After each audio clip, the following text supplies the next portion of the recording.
Hello everyone, this is Astrid with Kanen Coffee, and I have this Isomac heat exchange machine, and just came in for a tune-up, and I also replaced the vacuum release valve. During the tune-up, I found that the water level probe was pretty dirty, so it wasn't really detecting the water, which caused some filling issues. So I cleaned the probe and then did the rest of the tune-up and the replacement of the valve. Here's that vacuum release valve.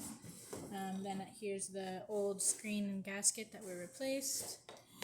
I also back flushed the group head, deep cleaned the whole machine, descaled the boilers, and cleaned the milk wand, and that's about it. So I'm going to pull a shot for you just to show you that the machine works. Alright, so I've got a shot glass here.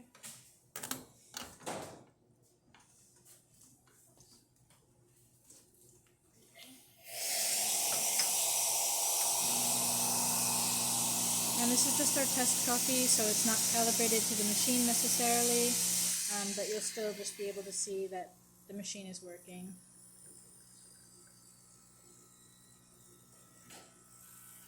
So this one is coming out a little bit fast, but again, that's just because of our test coffee. I'll just stop it right there. So there, you can see it still has some nice crema. Here's the hot water. And then I'll show you the steam.